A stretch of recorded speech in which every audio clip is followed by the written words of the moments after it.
Lakang adalah kawasan delta yang diapit oleh Sungai Talo dan Sungai Pampang.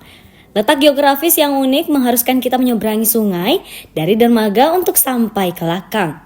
Hal tersebut menjadi daya tarik tersendiri bagi Lakang sebagai destinasi wisata. Mayoritas masyarakat Lakang berprofesi sebagai petani, nelayan tambak, dan yang menarik ada juga jasa penyeberangan menggunakan perahu. Daeng Sisi adalah sosok yang telah menjalani profesi tersebut selama 15 tahun.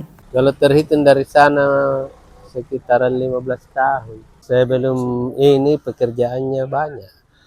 Ada biasa di sungai, terkadang di sawah.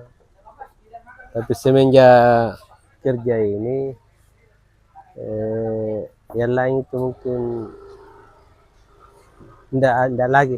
Dengan tarif Rp1.000 per orang dan Rp1.000 per motor, kita akan menyeberangi sungai untuk sampai di dermaga dan dilanjutkan menempuh perjalanan motor selama 10 menit untuk sampai ke Lakang. Daeng Sisi dan rekan penyeberangan lainnya dapat meraup penghasilan ratusan ribu rupiah di setiap harinya.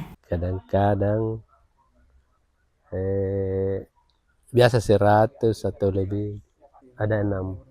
Ya, iya, yang aktif itu 5. Ini terkadang ada ini, jadi kalau ada ini cukup 6. Ini yang semenjak di sini kan jalur motor ini. Kalau ada tamu-tamu yang naik mobil biasa di sana. Meskipun wisatawan yang berkunjung tidak menentu setiap harinya, jasa penyeberangan ini juga sangat dibutuhkan oleh warga Lakang itu sendiri.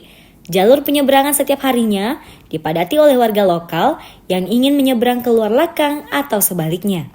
Kalau warga lokal hampir ya setiap hari, untuk yang dari luar itu kadang-kadang bisa 3 kali 1 minggu ada, terkadang 1 minggu, bahkan biasa juga tidak ada dalam 1 minggu itu.